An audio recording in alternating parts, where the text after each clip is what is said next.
आज उर्जित पटेल बोले। उर्जित पटेल वो हस्ताक्षर जो आज आप हर नए नोट पर देख सकते हैं।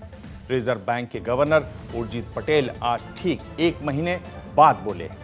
पूरे महीने लगातार सवाल उठे कि वो बोल क्यों नहीं रहे हैं। आज उनकी प्रेस कॉन्फ्रेंस से सभी को बहुत उम्मीदें रहीं। लगा वो बोलेंगे तो धुन छटेगी और स्थिति साफ होगी। पता चलेगा कि आखिर नोटों की किल्लत कब दूर होगी और पैसा निकालने की सीमा कब खत्म होगी। दोनों मुद्दों पर उर्जित पटेल बोले, लेकिन उनके जवाबों से सिर्फ निराशा हुई। उनके जवाबों और बोलने के अंदाज से हैरान और परेशान लोगों को कोई राहत नहीं मिली। उन्होंने लोगों को ही परेशानी के लिए जिम्मेदार भी ठहराया।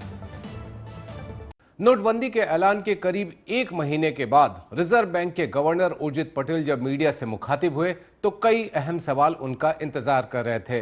ये ऐसे सवाल थे जिनके जवाब का देश भी बेसब्री से इंतजार कर रहा था, लेकिन प्रेस कॉन्फ्रेंस में ज्यादातर सवालों के सीधे जवाब नहीं दिए गए। नोटबंदी से जुड़ा सबसे अहम सवाल ये है कि आखिर कब दूर होगी नोटों की किल्लत। इस सवाल पर रिजर्व बैंक का जवाब बेहद गोलमोल रहा। Large quantities of notes in various denominations have already been supplied to the public, and it is continuously being supplied also. So the tendency to hoard, that's what is we appeal to the public, that they need not worry about availability. It is continuously coming. So if they would freely recirculate the notes that they have, then this problem will not be there. So that's what we are saying continuously. We are assuring the public that continuous supply will be coming along.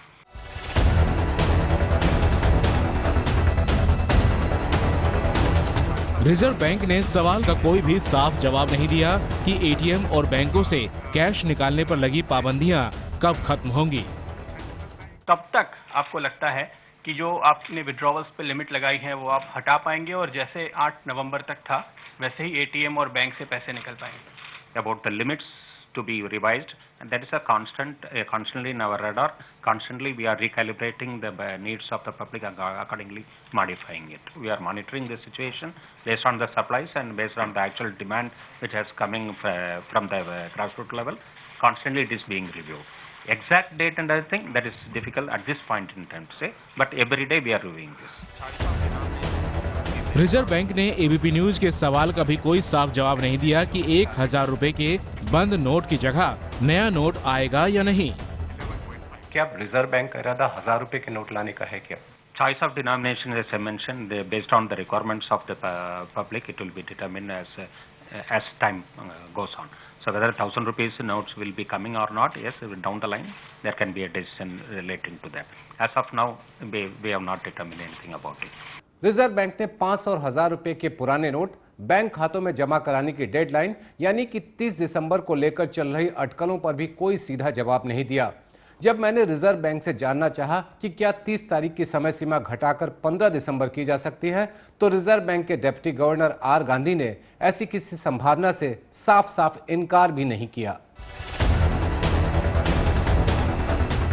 क्योंकि जैसा आपने बताया कि करीबन 11.5 लाख करोड़ रुपए आ चुके हैं, तो ऐसे में जो हमने टारगेट रखा था कि 30 तारीख तक सारे पैसे जमा कराने हैं बैंकों में, क्या उसकी डेट प्रीपोन की जा सकती है, 15 तारीख तक खत्म की जा सकती है? About the date, yes, it's a continuous review. This program is as of now up to 30th December. Reserve bank के आला अधिकारियों ने नोटबंदी पर जिस तरह से सवालों के जवाब दिए, उससे लोगों के मन में घुमड़ रहे सवालों के जवाब सुलझने के बजाय और उलझने की आशंका से इनकार नहीं किया जा सकता।